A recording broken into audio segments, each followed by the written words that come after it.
नमस्कार, यूपी तक में आपका स्वागत है। मैं हूं संतोष कुमार। आज हम बात उत्तर प्रदेश की राजनीति में उन दलों की करेंगे जो कहने को तो क्षेत्रीय दल हैं, छोटे दल हैं, लेकिन उनकी ज़रूरत देश की सबसे बड़ी पार्टी बीजेपी को भी है। उसकी ज़रूरत उत्तर प्रदेश के मुख्य विपक्षी दल समाजवादी पार्टी को भी है और देश की सबसे पुरानी पार्टी कांग्रेस और बसपा को भी है। जो छोटे दल हैं उनका अपना इलाके में एक ऐसा वोट बैंक पर गठजोड़ रहता है या मजबूत रहती है कि बड़े दलों को भी इनसे दोस्ती का हाथ बढ़ाना पड़ता है। 2022 का विधानसभा चुनाव की बिसात बिछ रही है।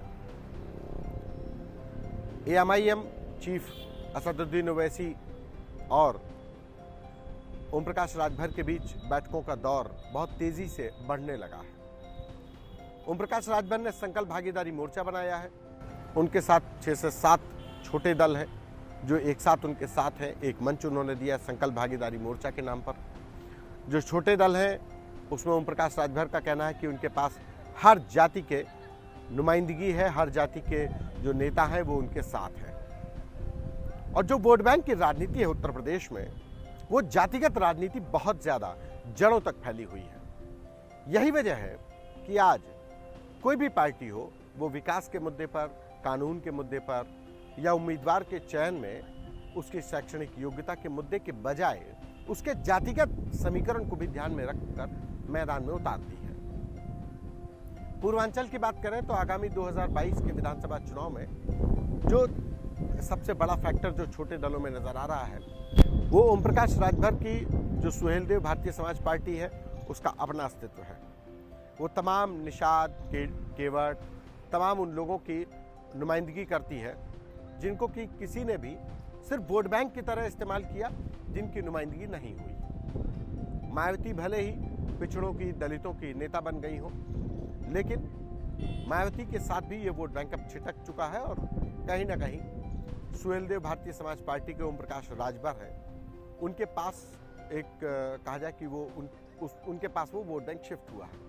ये वोट बैंक शिफ्टिंग की ताकत ही थी कि ओम प्रकाश राजभर उत्तर प्रदेश में जब बीजेपी सत्ता में आई तो वो उस सरकार के हिस्सा थे, लेकिन बाद में परिस्थितियां और राजनीतिक कारणों की वजह से आज अलग अलग हैं, धुर विरोधी हैं। वहीं दूसरी तरफ बिहार कैबिनेट में मंत्री जो है वो यहाँ पर अपना दस्तक दे रहे हैं, वो कोशिश कर रहे हैं वीआईपी पार्टी।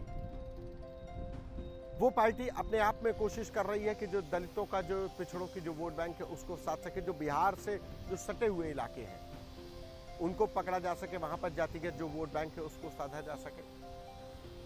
आम आदमी पार्टी किसी जातिगत तौर पर तो नहीं, लेकिन हाँ उसका भी कहीं ना कहीं इस तरीके से वो अपने जो चुनावी रणनीति है उसको ध्यान में रख करके बना रही है कि वो भी अपनी पैठ को मजबूत कर सके। पश्चिमी उत्तर प्रदेश की बात करें तो पश्चिमी उत्तर प्रदेश में आरएलडी है।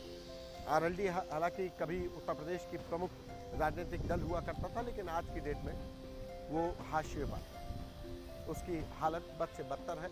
आज उसको अस्तित्व का संकट है। बीएसपी है, बीएसपी का अपना जो परंपरागत वोट बैंक है, तो उसको चैलेंज करने के लिए पश्चिमी उत्तर प्रदेश में चंद्रशेखर रावण की पार्टी वो अलग चैलेंज कर रही है। वो भी एक इलेक्शन लड़ने के मूड में है। वो भी कह रहे हैं कि हम जो बीजेपी को हराएगा हम इलेक्शन लड़ेंगे और हम उनके साथ हैं। हालांकि ये सारे लोग एक हो पाएंगे, किसके साथ जाएंगे ये तो एक भविष्य का प्रश्न है। बुंदेलखंड की बात करें तो बुंदेलखंड में कभी मायावती के खास से पैसालार रहे बाबू सिंह कुशवाहा, उन्होंने अपनी अलग पार्टी बना ली है। हालांकि बाबू सिंह कुशवाहा ने अपनी अलग पार्टी बनाने के बाद उन्होंने कोई ऐसा राजनीतिक करिश्मा बुंदेलखंड में नहीं कर पाए कि उससे लगे कि उनका राजनीतिक वजूद, राजनीतिक कद बहुत ज़्यादा है। लेकिन मौजूदा वक्त में बाबू सिंह कुशवाहा अपने जो भी दल है उसके साथ लेकर के भागीदारी संकल्प मोर्चा के घटक दल के तौर पर हैं, उसमें शामिल है। उत्तर प्रदेश में जो प्रमुख दल हैं, चाहे वो बीजेपी हो, समाजवादी पार्टी हो, कांग्रेस हो, बीएसपी हो, सभी को इन छोटे दलों की ज़रूरत पड़ती है। पड़ने की वजह है कि किसी भी इलाके में जो छोटे दल जो जिनको हम कह रहे हैं वो छत्रप जो दल है, उनका अपना जो वोट बैंक है वो कंसोलिडेटेड होता, मतलब कि कितना ठोस होता है कि वो जहां खड़े होंगे वो वोट बैंक वहीं पर जाएगा।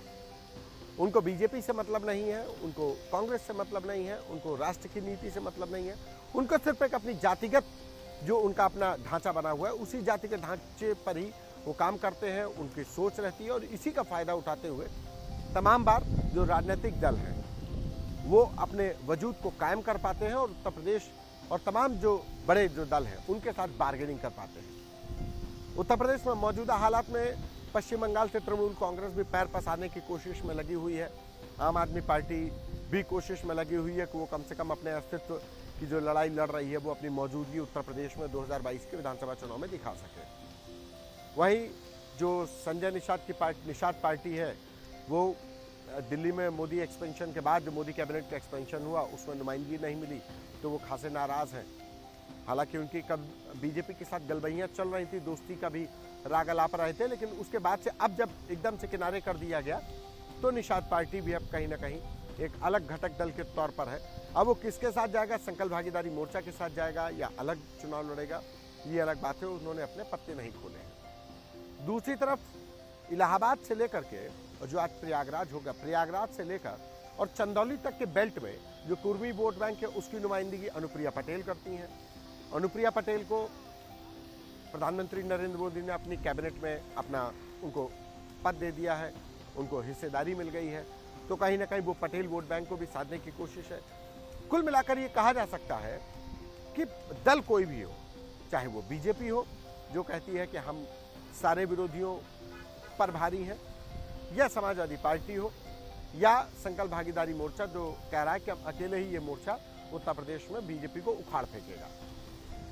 सभी को कहीं ना कहीं जातिगत वोट बैंक के सहारे राजनीति करने वाले छोटे दलों की जरूरत होती है और आज यही जो दल है वो बड़े दल और जो सुहेलदेव भारतीय समाज पार्टी जैसे जो छत्रप दल है जो अपनी अस्तित्व की लड़ाई को बहुत तेजी से लड़ रहे हैं, बहुत तेजी से उभर रहे हैं उत्तर प्रदेश की राजनीति में, उनके लिए कहीं ना कहीं मजबूरी बन गया है। आज तक के लिए बस इतना ही। बाकी राजनीतिक घटनाक्रम को देखने के लिए बने रहिए हमारे साथ। नमस्कार।